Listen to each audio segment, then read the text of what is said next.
And now, coming to you from the Pensado Media Center, powered by Westlake Pro.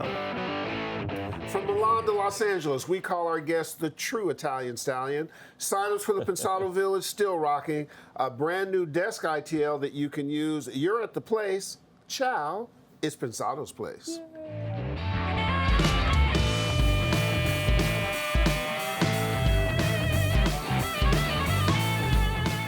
Hey everybody, thanks for dropping by. You just missed Herb's harmonica solo. It was amazing. Yeah, I do it as a guitar player. Nice shirt there, bud. Oh, thanks, man. I'm working injured today. I see that. Yeah, this is an old folk remedy from Florida. The new gray industrial Band-Aid. Yeah. How you doing? Ooh. That's all I can say. Too much to explain, but we'll talk about it later. Shall we get to our friends? Let's do it. Cool. It's our favorite time of the week, the time we get to share with you. How are you? Hope your week was rocking. Yeah. Keep liking and subscribing if you would. We certainly appreciate it. Tip of the cap to our partners, the Blackbird Academy, Avid, Westlake Pro, DTS, Lander, Fab Factory, Recording Connection, and Studio 202 DC. A quick personal moment, super special shout out from all of us at Pensado's Place to Karma Banstra. Yeah, Karma is the head of operations for the Blackbird Academy.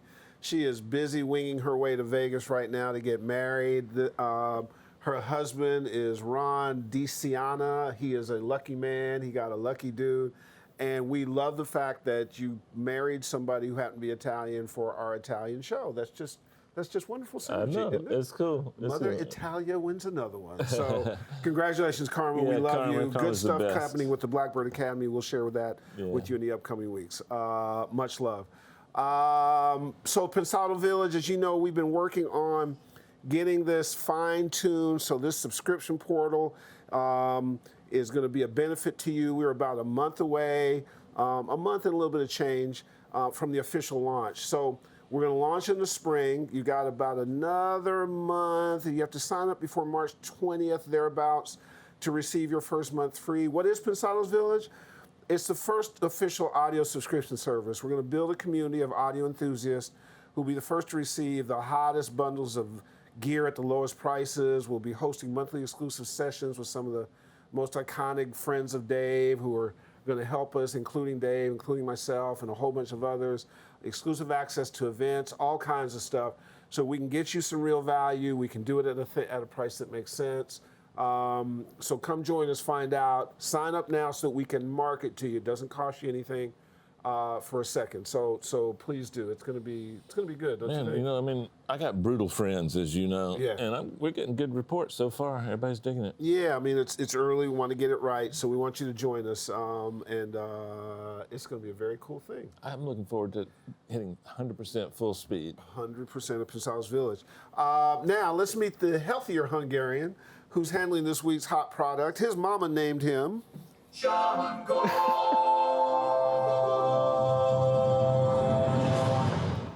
Boom. Mic drop. What's up, man? How's it going? You look at your energy. You're coming back, huh? I gotta come back. Your mama's got a deep voice. she does melody really well. That timpani roll she did, I didn't know she was playing timpani now. Me neither. What do you have on the desk there? Is that what we used during the Grammys? Yeah, I do. So I got the Tascam DR-701D. It's a really great recorder. It saved our life during the Grammy event. So what does it do, and what does it have? What's unique, and it's hiding behind your computer screen? Yeah, so it's a 6-track recorder. You have 4 ISOs, and then you get a copy of your signal that can be recorded down stereo. There's dual record. And it's so small, and it records 192.24. Wow. So pretty much the highest fidelity you need right now. I love it. It's kind of why we're like sort of Tascam fanboys, huh? Man, from way back, I just showed you a picture of me using Tascam 80-8. Have you tried any like other remote recording, like getting samples from the wild, like birds and? Exactly. So I've actually taken this out and done some recording with it with the onboard mics. Oh, cool. So I'll record at 192, and then I'll put it into Pro Tools and have some fun pitching stuff up and down and not lose any quality. Speaking of fun, they don't trust me with it, you know. I've never seen it. I can't get it from Tongue. No, not at all. Once it goes into the black hole, the equipment black hole, it never comes out. The Hungarian hole. Yeah, exactly. Yeah, exactly. It's solid too at Chongo. It's got heft. It's like it feels so good in hand. I have no reservations about taking this anywhere. This is the new staple for all the recording we do during the ITLs too. So during the Grammy thing, which was a noisy environment, that did great. This handled it perfectly. Wow. I remember thinking. Remember, I said, "Are you getting all this?" Yeah, he did. And he was smiling. Yeah, this thing's. But doing we it. keep finding that out with Tascam stuff. Like, Yeah, that's a good company. The way they're approaching what I call the newer Tascam is really. All their stuff is interesting, and it's made for the enthusiast, but also, you know, like when we go to the Tascam booth, Stevie Wonder's in the booth, and, right? Yeah. I mean, it's pretty impressive. Like well, good stuff, it. Chongor. Yeah. That is an amazing little piece. Thanks to our friends at Tascam, Joe Stopka, Eric Larson, Joe Lady, Kenji Matsui, the whole team. We're going to have some good stuff coming from them. Good to know that Chongor is getting a little bit better, huh? His energy's back. Oh yeah, you can tell a big difference. Yeah, big difference. And ITL, we're going to do it a little bit different this week, huh? Explain. Oh yeah, well my roommate, my studio roommate, That's right. Michele. Some people refer to him as Westlake Pro North. Okay. He's got more gear than Westlake Pro. That's a good. And he's a dangerous man too, because every day Orlando and I come in and we see boxes in the hallway of things he ordered, and I'm looking, man, think I should get one, you know? And like, It's then you amazing. go, no, his enthusiasm is contagious. I'm so excited to have him as a And guest. inside our interview, we actually showed the room. Yeah. So Oh, you guys are in for a treat. Very creative space. You're going to learn a lot from that little segment too. yeah. So All right, cool. Then we'll have him on. yeah. David P., one of your suite mates in Fab Factory, right? Well, SUITE. Sweet, yeah, SUIT, exactly. This guy's a super producer out of Italy. He's had amazing success globally. Yeah. He's got a hell of a room, which we're going to show you. We're going to show you a piece on that. So Plus, he's a really great guy. Please welcome to the desk our friend, Michele Canova. Thank you for having me, guys. Thank you. Good to have Thank you. you. Good to have you.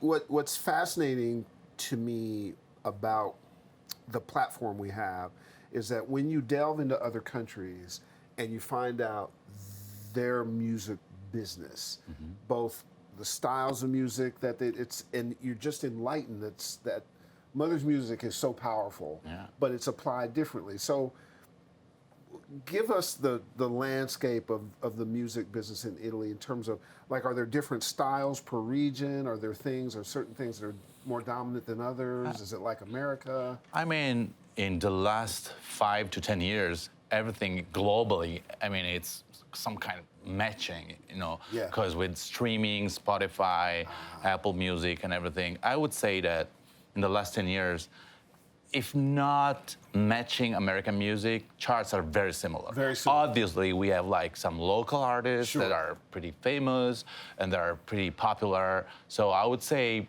30 to 40% in the top 10, there's still Italian artists. Wow. You know? That's But really I would say the remaining 60% is almost matching Spotify global chart. Yeah. Wow. Yeah. How many songs did you have in the top 10 this week? Oh, you know what? I don't know this week because I've been traveling, but He always has probably, at least 3 or 4. probably, I think I have like at least 2 or 3 albums in the top 10. Yeah, At least.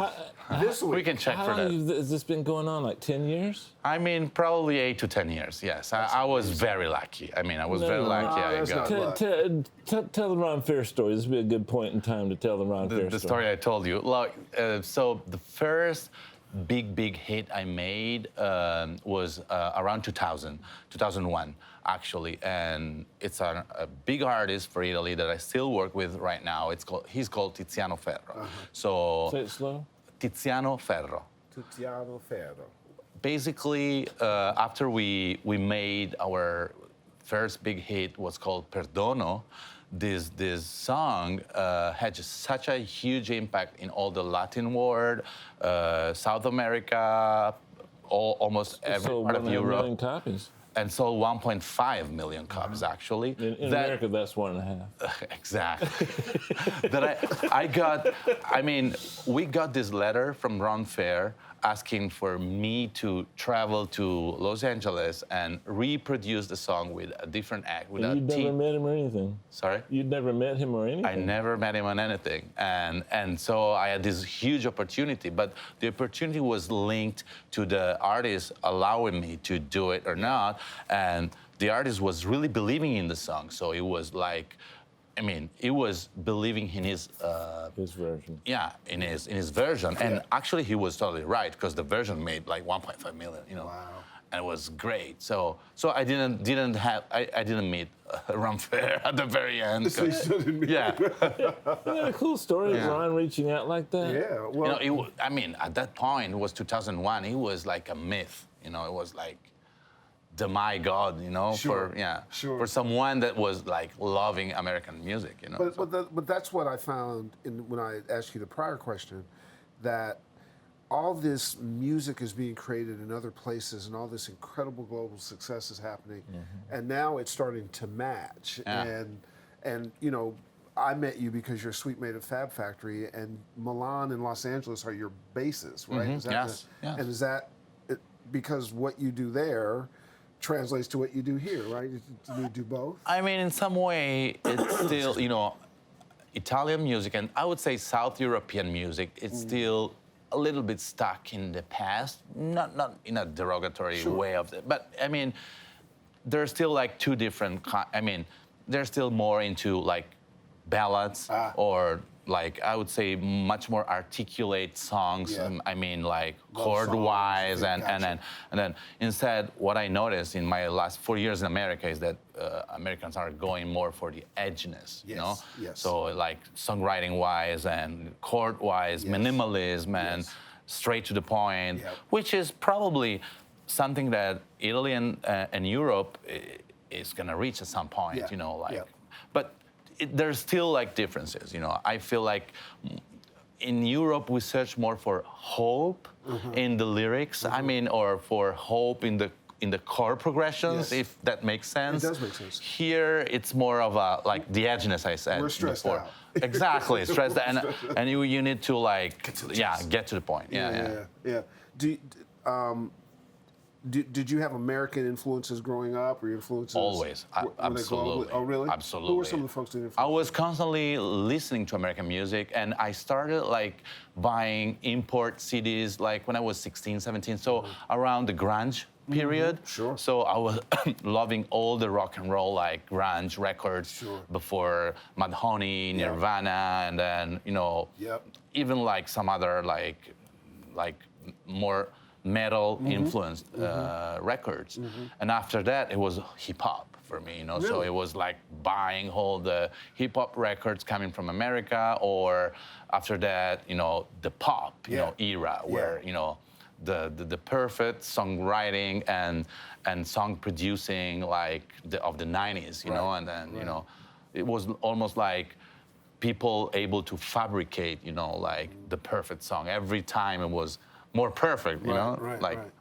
And so I remember BT when he produced that great, teen pop album. I forgot the name, but it was, it was a lot of records I was influenced coming from America. You know? Yeah, amazing. What's weird is hearing him talk, viewing our world in the 80s, 90s, and 2000s from the outside. We were living it, and I never dissected it quite like that. Right. But Absolutely.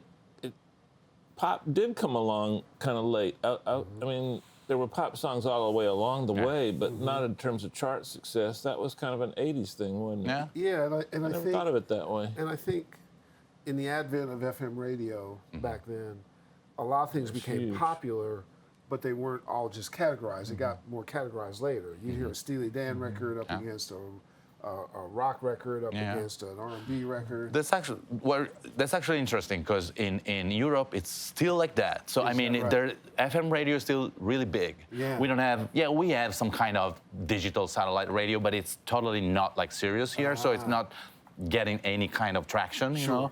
And so our radios are still like full band, you know, like playing whole hits and then so pop music. We don't have like specialized niche radios playing just jazz. Yeah. So nice. Yeah.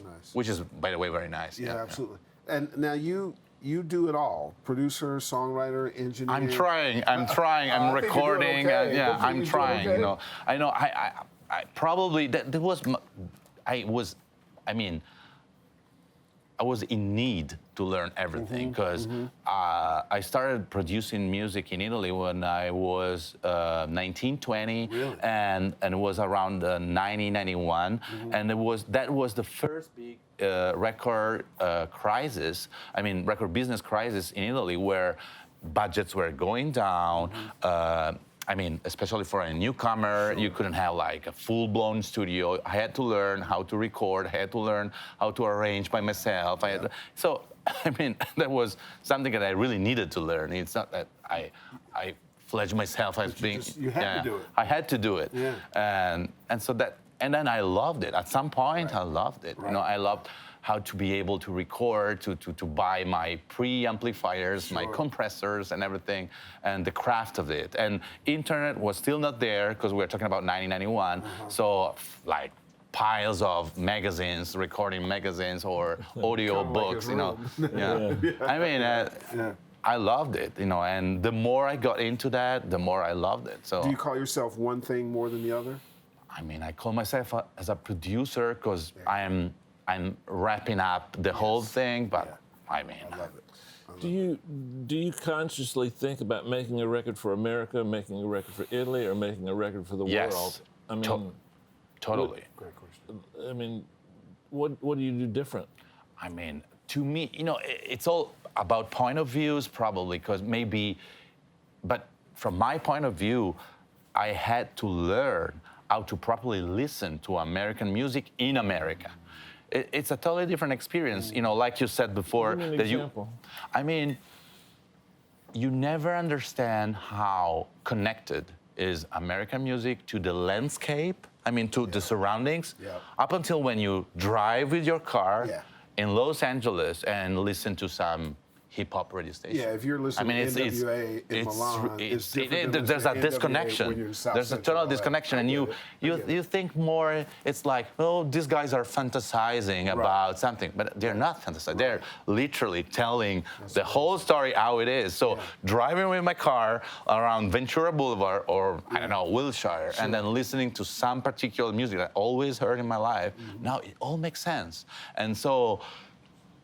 Everything makes sense, you know, like song structure. It's different, you know. It's shorter. It's more synthetic. I don't know if it's the right word. I mean, it's shorter. You know, it goes to the point. You know, even like every 5 years, it goes more to the point, up to like, you know, synthesizing everything in 1 minute. You have to sell the song in 50 seconds. Right.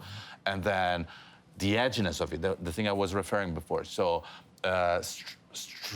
Striping down every unnecessary sound and going to the point and being raw and being, you know, more like, I mean, driving to the focus, you know?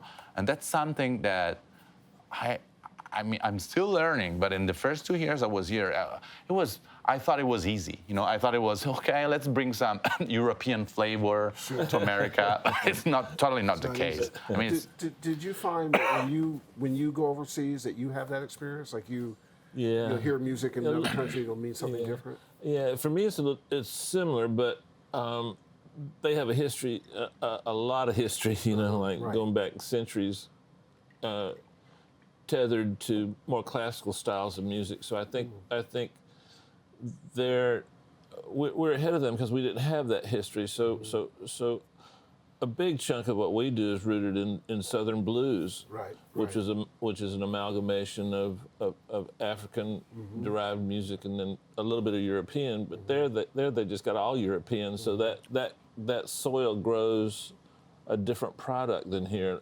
He's describing it as edgy and short, but the blues format was very restrictive, you know? Right, absolutely. 12 bars and certain keys. I don't know if I answered your question No, or not. you did. So if you take the music that is now, at least a component of it is the same, so is there Italian hip hop? Is there Italian country? Totally. Is there, Yes, and so totally. they're talking about some of the same. I mean, I think the genres are almost the same, you know. So we have Italian hip hop.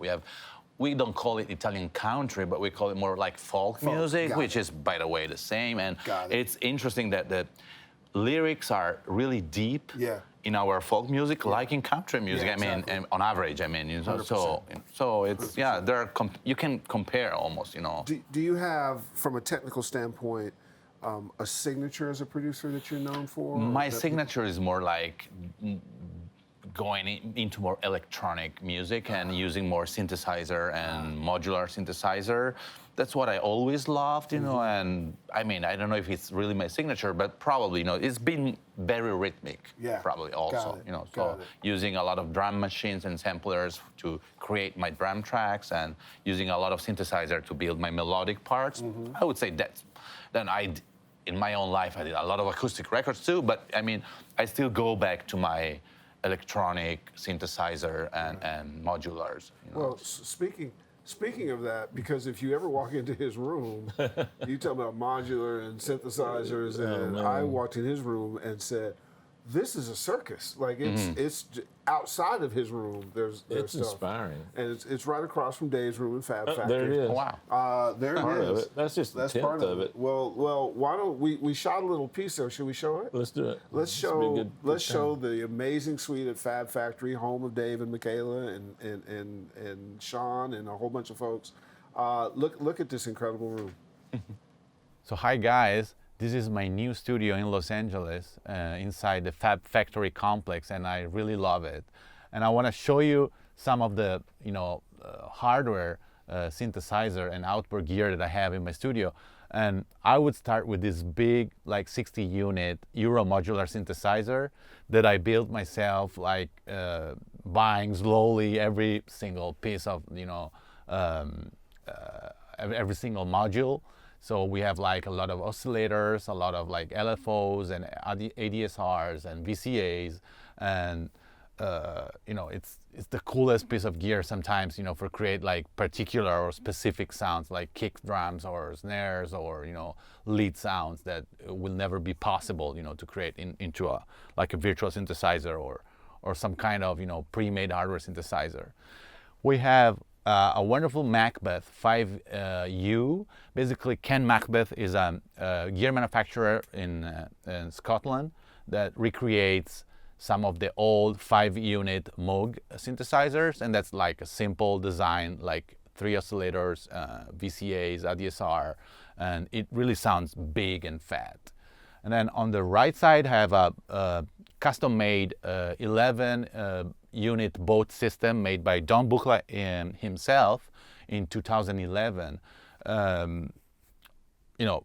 What can we say?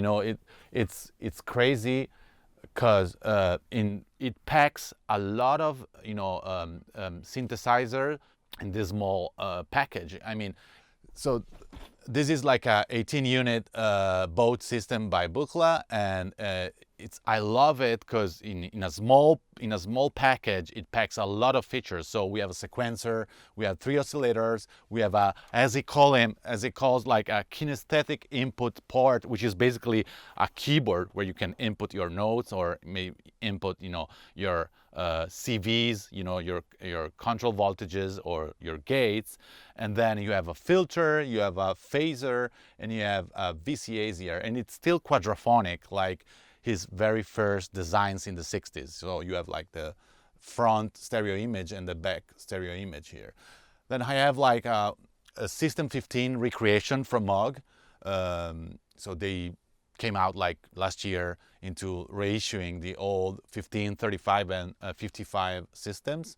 And a cool synthesizer.com sequencer that really, fits together perfectly with the System 15, and easily, you can step sequence and do, whatever you want connected to the System 15. And then weirdly enough, an Italian builder called GRP Synthesizer, that they are building this kind of semi-modular synthesizer inspired by the Moogs.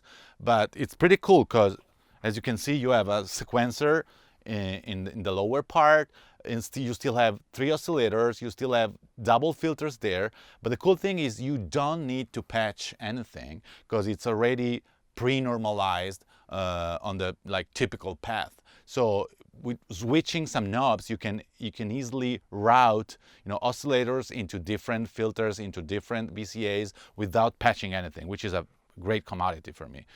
We have original Mini Moog down here, vintage vibe. I don't know if you can see that, but vintage vibe recreation of the Rhodes piano here. These guys are based in New Jersey. They do a lot of incredible stuff. They do both the recreation of the Rhodes and the recreation of the clavinet. And actually Stevie Wonder is touring with both of these in the last tour. And pretty normal stuff, a Korg Kronos here. Reissue, Tom Haberheim reissued the 2-voice synthesizer lately, and this is it, 2-voice plus the sequencer. And we have some more guitar stuff there, pedal boards, and then all my bass and guitars hang on the wall. Guys, moving into my main desk, I have the new beat machine from Dave Smith and Pioneer, which is called the Therese. It's pretty in its initial stages because they still have to update some of the functions, but it's really promising because you have both a touch screen and you have your usual your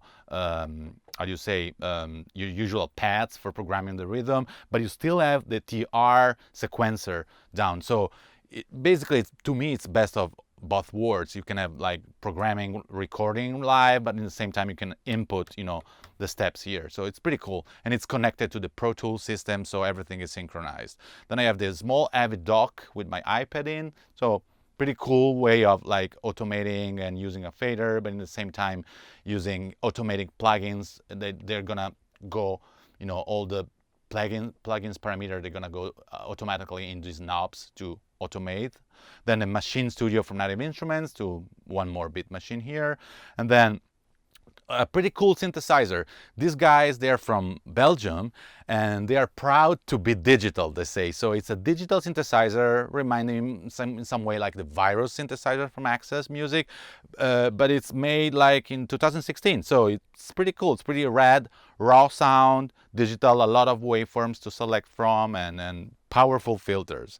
Then I have from the same guys from Access, Access Music, they did the Kemper profiler. So it's like a guitar amp profiler and simulator. Pretty handy to have in your rack here. Then a Apollo 8 and a Bryston amp that's powering one of the 2 of these wonderful Reftone speakers that Dave suggested me to use, and they're pretty great to check the vocal levels or the balance of the mid frequencies in your mix. Okay, now we moved to my speakers. I'm using the Amphion 218 together with a Bass 125 sub and the newest Duo 8 by Augsburgers plus the sub 12. Moving to my outboard gear here, I have a pretty cool weird looking audioscope, which is basically an audio analyzer from Italy, from a company in Rome called Audioscope. And then the Comp One from Brock Ruppel, great compressor, great distortion device. It has a cool option to starve your valves and make it sound like crazy distorted for rock records. Then the Silver Bullet from Louder Than Liftoff, basically 2 different transformers inside and 2 pre's to color your sound, to color your synths, whatever. I use it for synths normally. Then the magical Vertigo VSC2 German compressor, SSL kind of compressor, but more euphonic to me. You know, I use it on the master, on the drums. And then the Thermionics Culture Vulture, the limited edition, which is cooler than the normal one because it has like 13 different kind of distortion. And actually some distortion can be tuned to particular frequencies. So to like distort like selected ranges of frequencies, which is cool. Then the Listen Grove AR1, some kind of remake or clone of the AR124, and then the Retro 176, everyone knows this, pretty cool on vocals or acoustic guitars, on, you know, a lot of stuff. Converter wise, I'm using for my tubas, I'm using the Antelope, Eclipse, and together with the newest atomic clock, so the 10MX. And the atomic clock is also clocking all my HDIOs from Avid. These are two cool devices. Up here, the retro OP6, you know, the recreation of the old RCA preamplifier from the 60s, a small Heritage 1073 in API 500 format.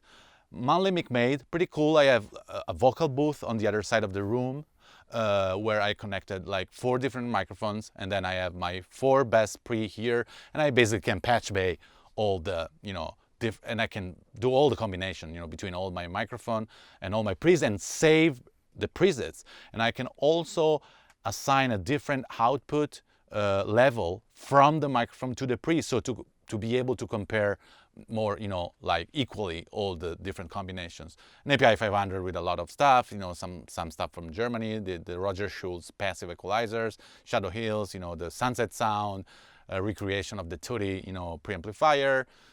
Heritage 1073's Junior, smaller version of that one. A recreation from this guy called Tridon Audio from, I think, Germany, of the Telefunken preamplifier. And super old 5553 equalizer, one of the only few API equalizer with fixed frequencies and induction. It's an inductor EQ, so it sounds almost like a Pultec, even if it's an API.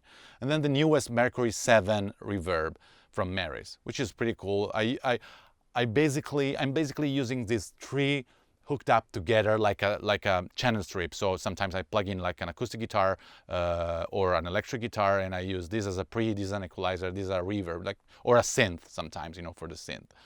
Then the Shadow Hills mastering compressor, the Class A version, the limited edition one, which, you know, it should sound better, but to me sounds exactly the same as the other one. Bass Audio DBC compressor, some kind of, you know, it's a diode compressor, in some inspired to the 2254, even if it's much more cleaner, you know, and you can use it on the tubas. Then the Overstayer instrument driver and distortion, the small version, the Heritage 1080, basically, this is pretty cool. This is my go-to channel strip. It's from Heritage. It's like a Neve 1073 pre-clone with a 1081 equalizer. So it calls them 8173. So you have, depending on what you like, you know, the best of both worlds. You have the 1073 pre, and so the Class A pre and the 1081 equalizer, which is much more complete. And then his emulation, his recreation of the 2264 here. So it's one channel strip from it I use a lot of times on vocals. Then the AT101 from Analog Tube, their recreation of the Fairchild, pretty cool. I love it. I use it on all my recordings and sometimes on the mixes. Liaison from Dangerous, I actually use this in a particular way. So this is my channel strip. So it's my basically input channel. So I can when I insert in the path the insert number 1, it's basically me inserting the preamplifiers in the chain, and then everything else is compressors or equalizers. So, and then it comes back to my mastering converter. So when I'm recording something, I'm able to go through all the typical, you know, big output stuff, even when I'm recording, not only when I'm mixing. La Chapelle preamplifier, stereo preamplifier, pretty cool, pretty unique piece, not for your everyday recording. It's pretty great. The DI is pretty great on bass. It's the preamplifier is pretty great on female vocals. You know, it makes a screechy female vocal sound like fatter, but it's not for like every single thing in the world. An old Line 6 delay Eco Farm. What was it called? I don't even remember the name. It was like Eco Farm or Eco Pro. And then a Behringer piece of gear, X32. I use this to basically sum all my vintage keyboards connected to on the other side of the wall, and lastly a Vermona Spring Reverb DSR3, which I use sometimes on acoustic guitars or just for an effect. It's a pretty cool piece of gear. And the last piece of gear, which is the most incredible one, is this desk from Argosy, which can go from the lower sitting position to basically a standing position to work. Like, look. Standing up. Damn, that's so cool. And you can stand up and play your synthesizer, or just avoiding the back pain that normally at around 4 p.m. it started to become the real problem of recording and mixing, you know. Thanks guys, thanks for watching, and see you soon. Ooh, that was an idea. That's like a super idea, right? Yeah, you know what? I love hanging out in his room, you know? Yeah. The first day I met him, I didn't mean to interrupt, so I meet him in the parking lot, and you've told me all about him, right? And I knew it was him because of the accent, and he was also really super nice. Yeah. And then you and I were talking, and you were telling me about the room, and outside he's got this console with a whole bunch of video games on it. Yeah. It's the way I like to decompress. But he also has audio controls on it, so you can hear it different ways, right? Yeah, right. And so I said, well, let me just say hello to him officially. I walked in the room and went, oh my God, can we shoot this? Like, it's just an amazing, and part of what's really cool about, you know, like I hear from Dave how inspired he is about how much you care about and how much music, and you guys. I was totally, you know, let me tell you, when I was shopping for room, because I was like he says, I was control room homeless for like a small period of time. Yeah, it was not my best chapter. And I was lucky enough to meet him in the lobby of Fab Factory. So he was kind enough to show me his room, and I was really inspired. Wow, great. Really inspired by the room, by the, not something in particular, but the vibe that I got from the room. I was really deep, you know. It was, and his, you know, his way of setting up the room, the minimalistic approach to that, but still like there was some kind of, and I fell in love, you know. Shout out to Sean Fabos and Steve. Yeah, Fabos totally. For the Fab Factory environment. It is really a special environment. Okay, let me ask you a couple of little more technical things. Why is it, and how do you solve the problem? Like, there's just something about some of the analog synths, like a Mini Moog.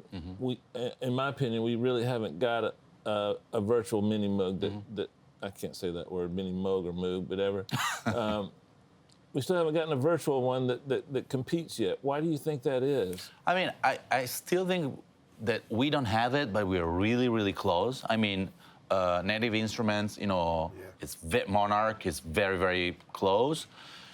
I mean, for the obvious reason, it's you know, like the tuning of oscillators, you know, the parts inside are probably 30 at least years old. So, you know, that's something really random inside the Moog. Sure. And then, you know, like, I mean, they can, or nowadays they can model almost everything, but I think those kind of things, it's very hard to model, you know, like, you know, how do you say, like not being so precise, you know, the parts are not so precise. But we're getting close. I mean, Monarch, to me, is pretty close. I mean, we had Matt Lang on recently, and he fell in love with the modular thing. I'm still trying to wrap my head around this modular thing. Is it a fad or a trend, or like, I mean, like you're like, but every once in a while, come over here, listen to this, and like, and like, right, Orlando? Like 30 seconds later, he's got the best kick drum sound I ever heard out of a modular synth that I'm expecting, you know, right. You know? I mean, I think that, I mean, I love it, and I think it's more. Is it a geek thing? It's a passion. I think you can do, you know better than me, you know, you can do every kind of music, and you can produce, you can arrange. Do everything except recall it.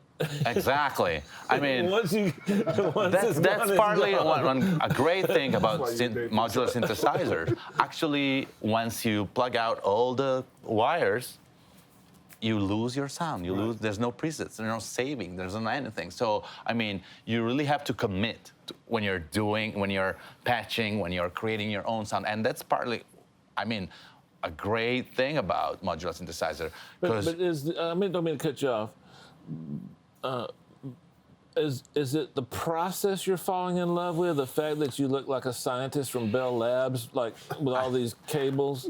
I mean, or is it the sound? I mean, like whenever they talk about it, like Matt did the same thing. You talk about everything but the sound. Is the sound better? Sound is yours mono or? Sound is great. Is yours mono or you can do stereo out of yours? I'm not sure. It's too small to do stereo, so I need to double up when we're gonna like knock down the wall and go to the reception. You know, we can build. I mean, it's cool. I mean, the approach. It's cool as hell. I mean, I just want my picture taken in front of it. Exactly. It's a great avatar. You know, wow. it's a great place. But I mean, I love the process. For sure, the process is a big part of it. You know, so being able to see physically, like an oscillator, to see an ADSR, to see a filter, and having that in front of me and patching real time and like literally listening to that filter or to another filter, like without twiddling or messing up with a mouse, and that's a great, you know, to me, a component, you know, like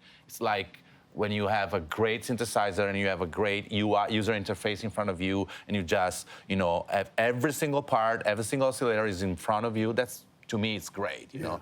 In fact, I mean, the first gear manufacturer that's gonna get a really universal, like, controller that can be, you know, used for synthesizers, for plugins, for, you know, I think that's gonna be like really changing like our life more than, you know, that a real outboard versus a plugin. You know, it's about our interface with the plugins.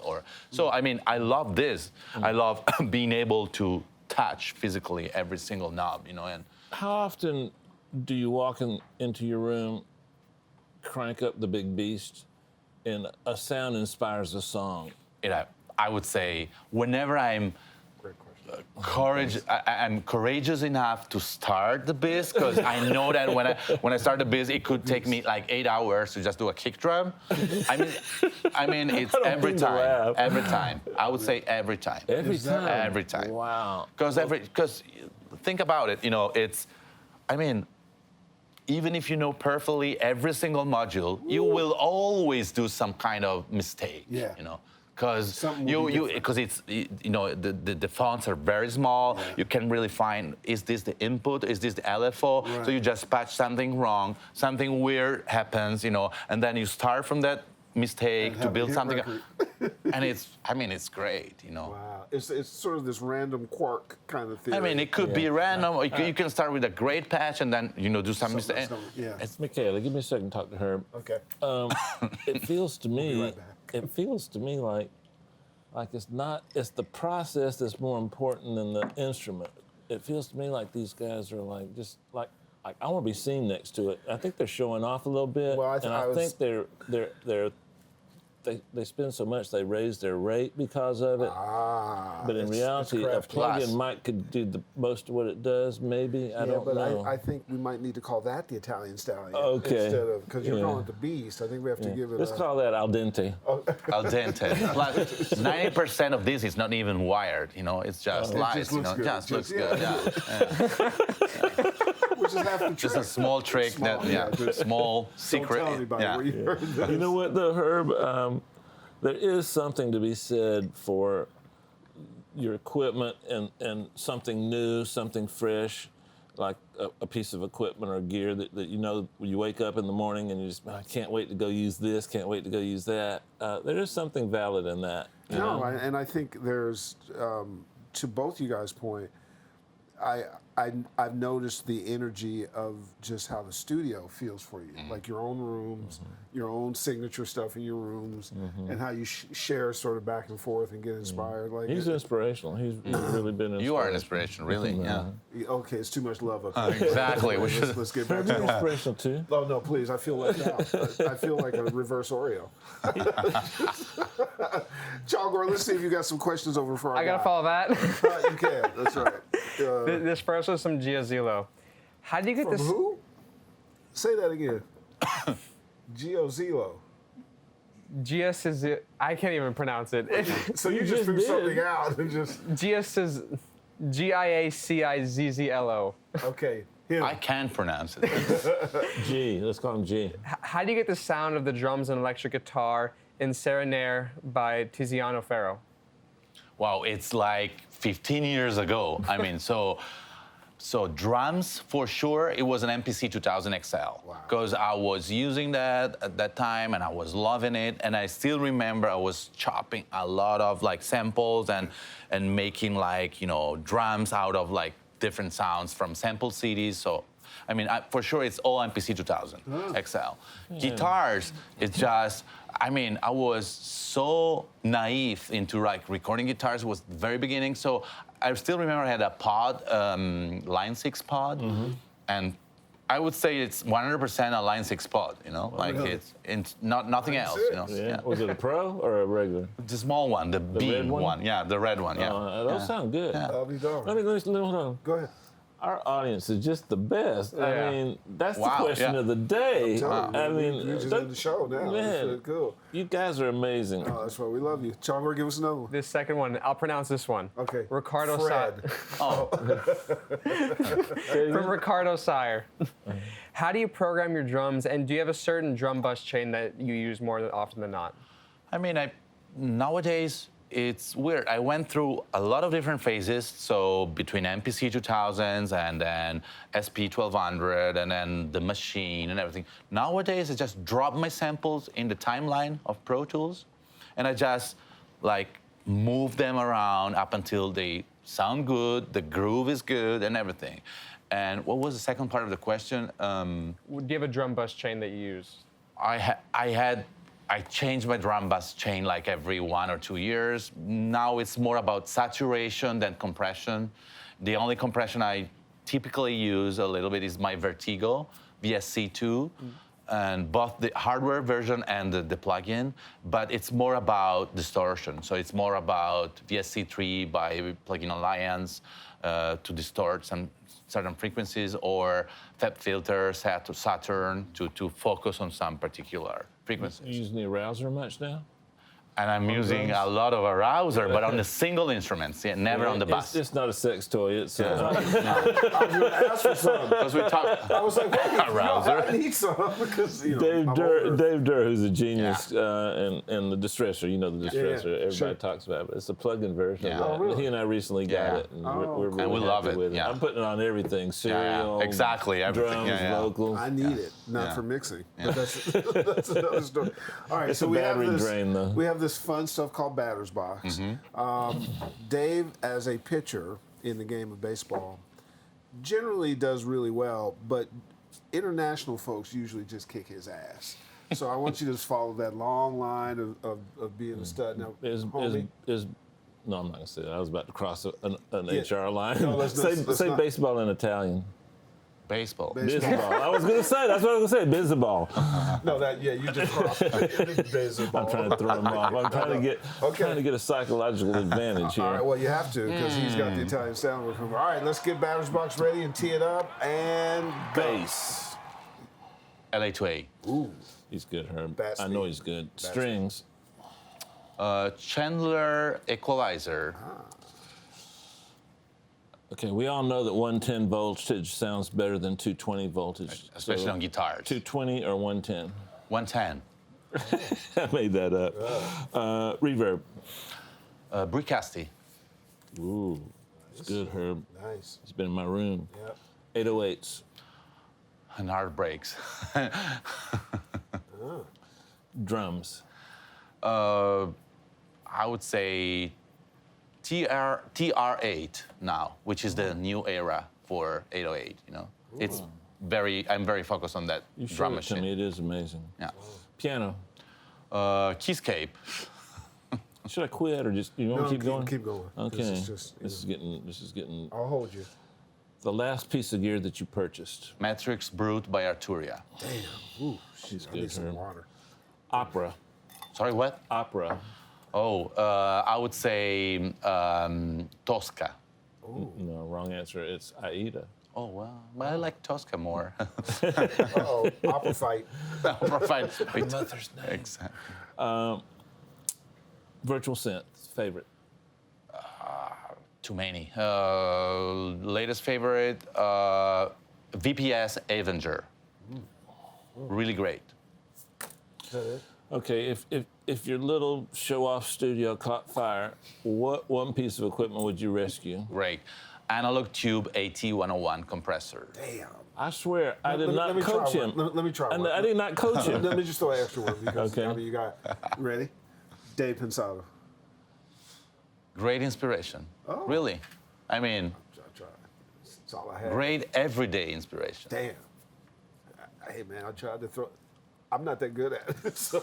I was gonna say, okay, I can see Yeah, gracefully hey, man. now. What's my choice? Thank you, Well, you, I Michele. think in It's a the pleasure. in the spirit of bringing all of the globe together, this was a good effort at I mean, we kind of He's got our ass amazing. kicked. He's but- amazing. No, I mean, look, the thing that is so amazing is, God, it just never fails that the brightest and the best are also the nicest people. Oh, thank you. And you know, I think what you shared, because we're going to try to be more global in what we do. We fortunately, because of our friends out there watching us, we're in a lot of countries, and Dave and I feel like we should be talking about some of those countries' Yeah, musical totally. scenes, and this is Guys, very helpful. In Italy, like I told you before, you're like to my gods, really. You know, so everyone like sees you like, you know, unreachable, process. untouchable. You know, It's literally hard for us to process. But this is what I can process. If anybody would like us to come to Italy and speak and bring Michele and do some panels and things, He just got back yesterday. we would be happy to comply. We can work out the arrangements. We can work. Just reach out for her. We'll make it all work, right? But what I would like to do is, in some of our live events, I think it'd be phenomenal to have you on. a I panel. would be you do like that? honored. Yeah. It'd be so cool, Only if he right? brings the beast. Yeah. It does. It We is- just need we to were like on batteries, right? one night in advance, like just unscrewing every single piece of it. Me and Dave, like Oh my God, we won't Remember do we that. had a modular at one of the. We did. We At had one of the Gear Expo Nashville. Gear Expo Nashville. I don't know if it's a native instrument thing. It was but somebody came and performed it. So Yeah, so it was on. real cool. Or was it Gear Expo LA? It was one No, it of was the two. Nashville. We did one in Nashville. It was the same. It was the same time we had the machine guy on too, right? Yeah. Jeremy. Jeremy, Yeah, what absolutely. a talent. I gotta tell you, the time flew too fast. We need to do it again. for sure. Again, part of what makes Fab Factory so cool is the inhabitants of Fab Factory, let alone the vibe and the space. And Dave and Michele are right across from each other, and it's just when you walk in the door, the vibe is just the vibe, and every room is doing something different, and people get along, and it's incredibly inspiring to have talent like this. Please don't be a stranger. You are family. We are For sure. so pleased. You have so much more to share. The success is amazing, but I also think the fact that you've just been so steady for so long in doing it and constantly pushing the envelope, I think that's a lesson Thank you. for the folks, don't you think? Absolutely. We are 100%. honored to have your presence. I'm man. honored being Thank you. here. Dave, take us home, man. Man, you know, I'll extend what you just said because it was so perfect. Herb has a saying about the flattening out of different spaces, and in the music space, we no longer can make records just for ourselves. We make records for the world. 10 years ago, you'd sell about 80% in America and 20% overseas. Now it's flipped. The world is different, and we need to learn more about other countries, their mores, the way they listen to music, and we need to start realizing that we are a global community. This music thing that we do and love, and I'd say travel a little bit, learn some other cultures, and then make records for everybody. And the world to be a better place, you know? And he's inspirational. That's the reason I'm talking about this. I've learned so much about not just his country, but my country by being around him, and that can never be a bad thing. We'll see you next week. See ya.